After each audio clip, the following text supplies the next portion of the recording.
Good morning student. चलिए science का online class start करते हैं। बच्चों चलिए आगे बढ़ते हैं। Now we have seen that solid liquid and gases are different from each other. यानी कि अब हमने देखा कि जो सॉलिड लिक्विड और गैस होते हैं वो एक दूसरे से डिफरेंट होते हैं, यानी कि एक दूसरे से अलग होते हैं। आगे देखते हैं। Solids and liquids can be seen, felt and touch. ठीक है, यानी कि जो सॉलिड होते हैं और जो लिक्विड होते हैं यानी कि ठोस तथा द्रव को हम देख सकते हैं, स्पर्श कर सकते हैं और महसूस कर सकते हैं। आगे देखते हैं। गैसेस नॉट बी सीन और टच, यानी कि जो गैस होते हैं उनको हम लोग ना तो देख सकते हैं और ना ही उसको टच कर सकते हैं। ठीक है, आगे देखते हैं। But can only be felt, यानी कि हम इसको क्या कर सकते हैं, महसूस कर सकते हैं। चलिए आगे देखते हैं। Presence of air can felt as it blows. ठीक है, यानी कि हवा की उपस्थिति का आभास हवा के बहने पर होती है। ठीक है, यानी कि जो हवा होती है जब वह बहती है तब हमें उसकी उपस्थिति का पता चलता है। चलिए आगे देखते हैं। Do solid liquid and gases have definite shape. ठीक है, यानी कि क्या ठोस द्रव व गैसों का आकार निश्चित होता है। चलिए आगे बढ़ते हैं। बच्चों यहाँ पर देखिए एक्टिविटी फर्स्ट दिया गया है। Material required utensils of different shape like glass, beaker, conical flask, water and stone. ठीक है, यानी कि आवश्यक सामग्री में दिया है यूटेंसिल्स ऑफ डिफरेंट शेप, यानी कि अलग अलग आकार के बर्तन लेनी है ना। Like glass, beaker, conical flask. ठीक है, यानी कि ग्लास, बीकर और कॉनिकल फ्लास्क जो है ना शेप है, उस शेप का आप लोगों को बर्तन लेना है, वाटर लेनी है और स्टोन लेना है। ठीक है, चलिए आगे बढ़ते हैं। Keep a piece of solid for example stone on a table. ठीक है, यानी कि एग्जाम्पल के तौर पर आपको क्या करना है, पत्थर के एक टुकड़े को लेकर ठीक है टेबल पर रखना है। आगे लिखा है it stay at its place, है ना, यानी कि वह उसी जगह स्थिर रहता है। There is no change in its shape, है ना, यानी कि इसका जो शेप है ना, उसमें कोई परिवर्तन नहीं होता है। ठीक है, यानी कि उसके आकार में किसी प्रकार का कोई परिवर्तन नहीं होता। आगे लिखा है 10 सॉलिड हैव डेफिनेट शेप, है ना, अर्थात ठोस का आकार निश्चित होता है। चलिए आगे बढ़ते हैं। Now take water in a glass and put it in utensils of various shape. ठीक है, अब आपको क्या करना है कि जो वाटर है ना, यानी कि पानी लेकर है ना, उसको आप लोग जो वेरियस शेप की यूटेंसिल्स है ना, यानी कि अलग अलग आकार के जो बर्तन हैं उसमें क्या करना है, भरना है। ठीक है बच्चों, समझ में आया। यानी कि ग्लास में पानी लेना है और उसे अलग अलग आकार के बर्तन में भरना है। आगे लिखा है is the shape of water same in all the utensils. ठीक है, क्या लिखा है, in the shape of water same in all utensils figure 3.1। ठीक है बच्चों, यहाँ पर देखिए फिगर 3.1 दिया गया है ना। यहाँ पर अलग अलग जो आकार के बर्तन दिए गए हैं।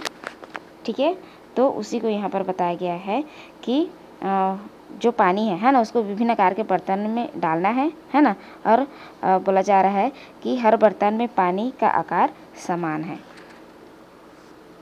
ठीक है, चलिए आगे देखते हैं।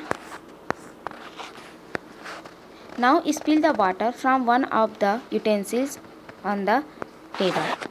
ठीक है, यानी कि अब क्या करना है, आप लोगों को जो वाटर है उसको स्पिल करना है, यानी कि उड़ेलना है। ठीक है, यानी कि अब जो यूटेंसिल में वाटर है उसको टेबल पर उड़ेलना है। आगे देखते हैं। We observe that shape of water change with the shape of the utensils and it flow when spilled. ठीक है, अब बोला जा रहा है कि हम देखते हैं, ठीक है बच्चों, यानी कि हमने देखा कि पानी का आकार है ना, जब हम लोग पानी उड़ेलते हैं तब हमने देखा कि पानी का आकार बर्तन के आकार के अनुसार बदलता है तथा उड़ेलने पर क्या होता है, बहता है। ठीक है, चलिए आगे देखते हैं। 10 all liquid can change their shape and can flow when spilled.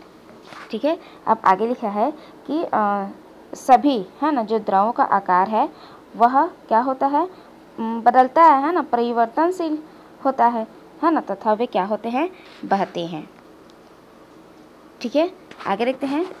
Similarly gas also changes their shape according to the containers and they also flows. ठीक है। और वैसे ही, ठीक है, गैसों का आकार द्रव के समान ही क्या होता है, परिवर्तनशील होता है एवं वे भी बहते हैं। ठीक है, चलिए आगे बढ़ते हैं। आगे देखिए बच्चों, दिया है do solids, liquids and gases occupy space. ठीक है, क्या ठोस एवं द्रव गैस, है ना, यानी कि क्या ठोस द्रव एवं गैस स्थान घेरते हैं। चलिए आगे देखते हैं। Books contents in your bags occupy the empty space available in the bag। ठीक है बच्चों, ध्यान दीजिए, books contents in your bag occupy the empty space available in the bag, है ना, यानी कि बैग में रखी आपकी किताबें, ठीक है, बैग के रिक्त स्थान को घेरती है। आगे देखते हैं। Water kept in a bucket occupy the space available inside. ठीक है, यानी कि जो वाटर होता है ना, यानी कि जो जल होता है, यानी कि बाल्टी में रखा जल, है ना, बाल्टी के अंदर का स्थान घेरती है। चलिए आगे देखते हैं। Thus we can say that solid and liquid occupy space, है ना, अर्थात हम कह सकते हैं कि ठोस तथा द्रव स्थान घेरते हैं। चलिए आगे बढ़ते हैं। Let us try to understand if gases occupy space. ठीक है, यानी कि आइए हम जानने का प्रयास करें कि क्या गैस भी स्थान घेरती हैं। चलिए बच्चे, जानने की कोशिश करते हैं कि क्या गैस भी स्थान घेरते हैं। चलिए देखते हैं। एक्टिविटी 2, मटेरियल रिक्वायर्ड, यानी कि आवश्यक सामग्री है। अ डीप बकेट, ठीक है, क्या दिया है, अ डीप बकेट, यानी कि एक गहरा बाल्टी या बर्तन। ठीक, आगे देखते हैं। अ प्लास्टिक और ग्लास बॉटल, ठीक है, प्लास्टिक या ग्लास का, यानी कि कांच का बॉटल चाहिए। रबर ट्यूब चाहिए एंड वाटर। ठीक है, चलिए आगे देखते हैं। देखिए बच्चों, चित्र को भी ध्यान से आप देखिएगा, है ना। Figure 3.2 gases occupy space. चलिए आगे देखते हैं। Take a deep container and fill it completely with water. ठीक है, यानी कि एक डीप कंटेनर लेना है, यानी कि एक गहरा बर्तन लेना है ना, जो हम लोगों ने बाल्टी लिया था, और उसको पूरी तरह से पानी से भर देना है। नाउ अब इमर्स एन एम्प्टी ग्लास और plastic bottle in the field container. ठीक है, अब क्या करना है कि जो बाल्टी रखें, है ना, जिसमें पानी पूरी तरह से भरा है, उसमें कांच या प्लास्टिक की खाली जो बॉटल है उसको क्या कर देना है, डुबा देना है। ठीक है, इमर्स कर देना है, यानी कि डुबा देना है। आगे देखते हैं। When the bottle is fully filled with water, यानी कि जब जो बॉटल है ना वो पूरी तरह से पानी से भर जाए। Slowly invert in such a way that is mouth remain inside the water. ठीक है बच्चों, ध्यान दीजिएगा, जब बॉटल पूरी तरह से पानी से भर जाए तब उसे बर्तन के भीतर ही, है ना, उल्टा कर धीरे धीरे पानी से इस प्रकार बाहर निकालें कि बोतल का जो मुंह है ना वो पानी के भीतर ही रहे। ठीक है, चलिए देखिए बच्चों, यहाँ पर लिखा है mouth remain inside the water, यानी कि बॉटल का जो मुंह है वो पानी के भीतर ही रहे। आगे देखते हैं। Take care that the bottle should be completely filled with water, है ना, यानी कि ध्यान रहे कि बोतल पूरी तरह पानी से भरी रहे। ठीक है, आगे देखते हैं। Now take a rubber tube, अब आपको एक रबर ट्यूब लेना है। ठीक है, attach one side of the tube to the bottle. ठीक है, यानी कि उसके एक साइड को, यानी कि रबर के एक साइड को आपको किससे अटैच करना है, जो बॉटल है उसके मुंह से। ठीक है, समझ में आया, यानी कि जो रबर हम लोग लिए, है ना, यानी कि जो हम लोगों ने रबर का ट्यूब लिया है ना, उसके एक सिरे को आपको क्या करना है, बॉटल के सिरे से जोड़ देना है। ठीक है, आगे देखते हैं।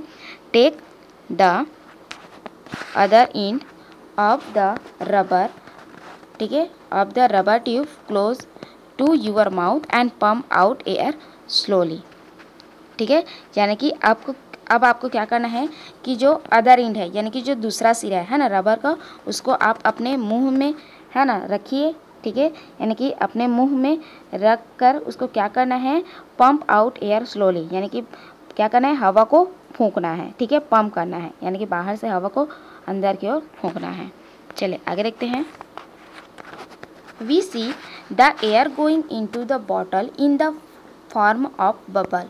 ठीक है, यानी कि हम देखते हैं कि जो एयर है ना, यानी कि जो हवा है ना, वो बॉटल के अंदर बबल्स के रूप में प्रवेश करती है। ठीक है, यानी कि हम देखते हैं कि हवा बुलबुले के रूप में बोतल में प्रवेश करती है। आगे देखते हैं। The level of water in the bottles ठीक है, फॉल डाउन। देखिए बच्चों ध्यान दीजिए कि इससे क्या होता है कि जो वाटर का लेवल होता है ना, वो फॉल डाउन होता है, यानी कि वह गिरता है। ठीक है, यानी कि नीचे उतरता है। ठीक है बच्चों, समझ में आया? यानी कि जो वाटर का लेवल है वह नीचे उतरता है। This so that air occupy space, है ना, इससे यह स्पष्ट होता है कि जो हवा है ना, वो क्या करती है, ऑक्यूपाई स्पेस, यानी कि स्थान घेरती है। ठीक है बच्चों, समझ में आया? इससे यह निष्कर्ष निकलता है कि हवा स्थान घेरती है। ठीक है, चलिए आगे देखते हैं। 10 gases also occupy space like solid and liquid. ठीक है, यहाँ पर बताया जा रहा है कि जो सॉलिड है और लिक्विड है ना, उसी की तरह गैस भी क्या करती हैं, स्थान घेरती हैं। ठीक है बच्चों, समझ में आया? यानी कि गैस भी ठोस और द्रव की तरह स्थान घेरती है। ठीक है बच्चों, आज के लिए इतना ही। नेक्स्ट वीडियो में आगे पढ़ेंगे। तब तक के लिए थैंक यू।